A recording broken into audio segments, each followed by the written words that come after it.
Está no ar mais um vídeo aqui no canal Tua Estrela Te Conduz. Bom dia, hoje é sábado, dia 11 de junho. Para quem não me conhece, eu sou Iverson Santos. Aqui no canal são dois conteúdos diários. Primeiro entra sempre 9 horas da manhã, o segundo sempre às 5 horas da tarde, com muitas notícias, informações, opiniões sobre o nosso Botafogo. E o Fenerbahçe da Turquia, hoje comandado pelo técnico Jorge Jesus, promete ir forte para tentar a contratação do centroavante Herisson do Botafogo.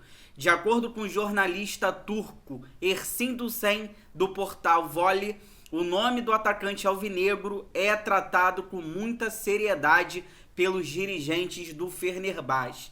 Lembrando que recentemente o Botafogo adquiriu mais 30% dos direitos econômicos do Herisson, pagou 3 milhões de reais por isso, e neste momento o Botafogo é dono de 40% dos direitos econômicos do centroavante. A multa rescisória, repito, do Herisson para clubes do exterior é 26 milhões de reais e para clubes aqui do futebol brasileiro 20 milhões de reais. O Botafogo conversa já com o staff do jogador, tenta renovar o contrato dele, tenta estender esse vínculo. Lembrando que o contrato do Herisson com o Botafogo só vai até dezembro do ano que vem, 2023. Para o Botafogo poder aumentar essa multa rescisória, o Botafogo tem que estender esse contrato, tem que renovar, mas isso não depende só do clube. Isso depende do jogador, dos seus empresários quererem também estender, renovar esse vínculo com o Botafogo. Mas Deus livre guarde, se o Herisson sair agora do Botafogo, aí o clube do exterior terá que pagar essa multa rescisória aí de 26 milhões de reais.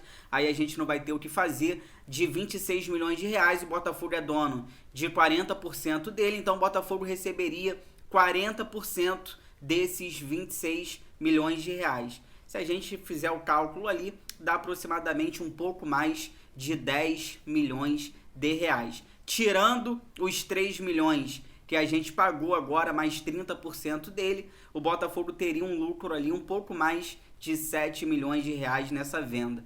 É muito baixa essa multa, mas tem que renovar esse contrato e estender para poder mexer nisso. Não depende só do Botafogo, o Botafogo quer, o jogador parece que também quer. Vamos ver como é que isso vai ficar aí nesses próximos dias e próximas semanas. E já pegando o gancho do centroavante Herisson, o Botafogo volta a campo segunda-feira pelo Campeonato Brasileiro, 11ª rodada, jogo no estádio Newton Santos, 7 horas da noite, contra a equipe do Avaí de Eduardo Barroca.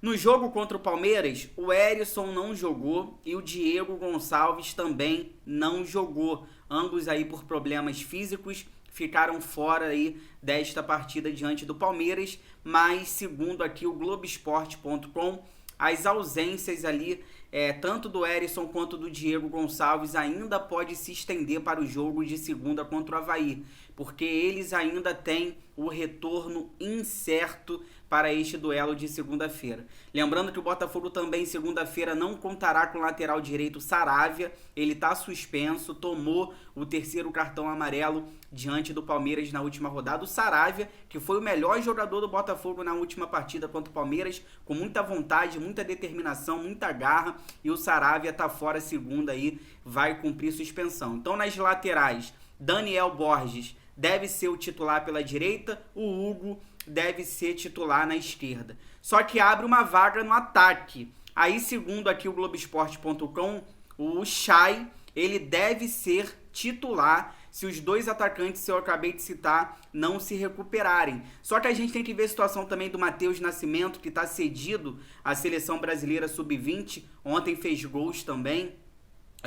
Matheus Nascimento está jogando muito na Seleção Brasileira Sub-20, mas eu acho que o Matheus já pode voltar. Eu acho que talvez o Matheus possa ficar à disposição do Luiz Castro para o jogo de segunda contra o Avaí. Matheus voltando, com certeza o Herisson não jogando, nem Diego Gonçalves, o Matheus Nascimento seria o titular já no jogo de segunda-feira aí, se ele puder ficar à disposição, né? E é um jogo que tem a cara do Matheus Nascimento, né? Tomara que o Matheus volte.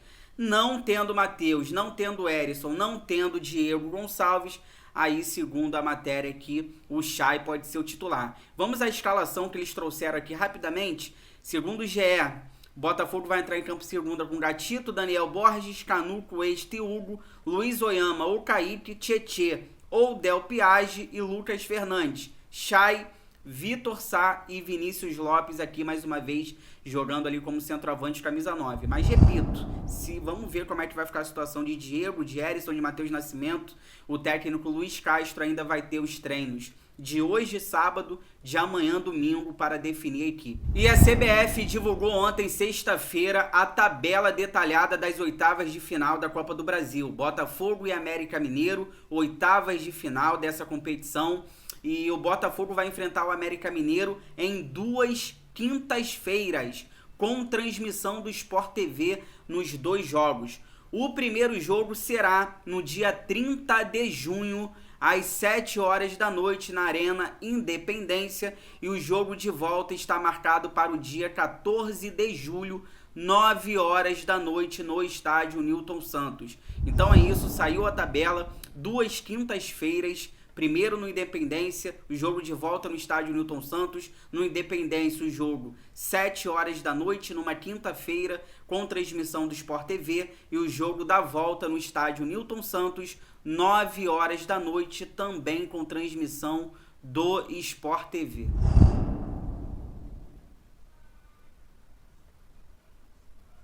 Voltando aqui, rapaziada, pra gente finalizar, quero conversar com vocês sobre o técnico Luiz Castro, mas antes, fortaleça com seu like, verifique aqui embaixo se você já deu essa moral, inscreva-se no canal e ative o sino para receber todas as notificações, não perder nada do que acontece no Botafogo, rumo aí aos 23 mil inscritos, conto com a ajuda de vocês, aqui não é meu, aqui é nosso, seja membro também do canal aqui embaixo, por apenas R$ 2,99 ao mês, você ajuda o canal a se manter de pé e entra lá no nosso grupo do WhatsApp. Pra gente finalizar, cercado de expectativa, o trabalho do técnico Luiz Castro passa pela primeira turbulência no Botafogo. O português já ressaltou que o projeto da SAF visa ali, né, a reestruturação do clube para obter sucessos, só que isso, segundo ele, é a médio e longo prazo. Mas também o Castro sabe que o futebol depende de resultados e que a pressão em um clube grande do Brasil é gigantesca. Até aí tranquilo, até aí beleza, mas eu quero falar sobre uma coisa que eu venho reparando. Eu comecei a prestar atenção nisso desde o jogo contra o Fortaleza. A arrogância em certos momentos do técnico nas entrevistas coletivas ali pós-jogos com os jornalistas. A gente sabe que trabalhar no futebol brasileiro é complicado, tem alguns jornalistas também que são maldosos, tem algumas perguntas idiotas, mas nessas últimas aí eu venho reparando uma arrogância do técnico botafoguense desnecessária. Nesse último jogo contra o Palmeiras, eu sinceramente, eu vi a entrevista completa coletiva do Castro e eu sinceramente não vi ali nada demais nas perguntas dos jornalistas. Eles estavam perguntando o que a gente queria saber, por exemplo, se o esquema 4-4-3 ele pensa em mudar, se a situação ali do esquema tático, em relação ali a várias situações, né? Por que ele não muda algumas situações, por que ele insiste em outras, e ele acabou ficando irritado em algumas situações, desnecessariamente num tom de arrogância, sempre confrontando o jornalista, sempre aumentando um pouquinho o tom, e isso não é bacana, porque a gente, torcedor, quando ganha ou quando perde, a gente quer que o técnico sente, fale aonde ele acertou, fale aonde ele errou, explique o porquê daquilo, o porquê disso, e é isso que a gente espera do nosso treinador. Claro, tem perguntas que são idiotas, como uma recente, do que ele achava da briga lá no Flamengo, do Paulo Souza com o Jorge Jesus. Isso é ridículo e ele tem que responder à altura sim. Isso aí eu tô de acordo com o Castro. Já defendi muito o técnico botafoguense aqui no canal, mas nesses últimos jogos aí, principalmente do Fortaleza pra cá, eu tô vendo muita arrogância do técnico botafoguense desnecessariamente. Os amigos jornalistas estão perguntando o que a gente quer saber, pelo menos nesse jogo contra o Palmeiras. Eu não vi nenhuma pergunta ali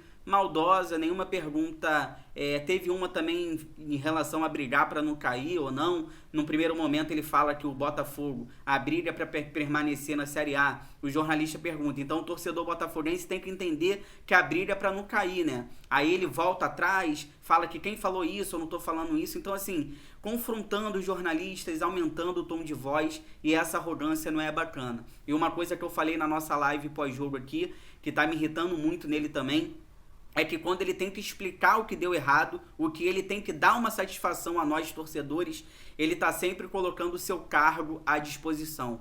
Ah, se o Textor quiser, então coloque outro aqui, eu saio de cabeça erguida. Se eu não conseguir entregar resultados, é melhor ir embora. E não é a primeira vez, desde a entrevista coletiva, desde quando ele chegou na sua... Podem pegar a entrevista coletiva dele quando ele chega, a primeira.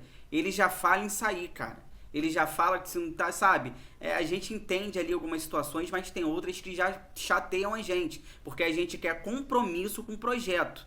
Não é porque você perdeu feio, igual perdemos contra o Palmeiras. Um jogo ridículo, sem vontade, sem garra. Parecia que os jogadores não queriam estar ali. 4 jogos, 3 vitórias, 3 derrotas, um empate nesses últimos 4 jogos. Perdemos 3, empatamos 1, jogando pifiamente, jogando ali um futebol ridículo contra o Goiás, uma virada bizarra contra o Palmeiras, bizarro também. Então, assim, no momento que ele tem que explicar o que está acontecendo pra gente, ele fica toda hora colocando o seu cargo à disposição, e isso pra mim também é uma certa arrogância nele, porque ele tem que estar comprometido com o projeto, ele tem que estar entregue, e ele tem que também recuperar jogadores, por exemplo, como o Chay, que quando vem entrando, pelo menos vem mostrando vontade, o próprio PK, ele tem que tentar recuperar esses jogadores, não colocar de lado. E ele não vem fazendo isso, ele tá colocando alguns jogadores de lado. Eu sei que o PK, essa galera, tem que se ajudar também, né? O PK não pode sair rindo como saiu contra o Palmeiras, não pode ser expulso de restaurante, mas o Castro também tem que tentar recuperar esses jogadores. E claro, na entrevista coletiva, arrogância não, humildade. Quando ganhar, quando perder, explicar pra gente o que tá acontecendo sem tom de arrogância. Se você chegou até aqui, obrigado, inscreva-se no canal, fortaleça o seu like, ative aí o sino para receber todas as notificações, não perder nada do que acontece no Botafogo. Tudo que pipocar durante o dia, neste sabadão, eu volto aqui 5 horas da tarde no nosso segundo e último conteúdo de hoje. Se cuida e fique com Deus, bom sábado. Fogão, gosto mais de você do que de mim.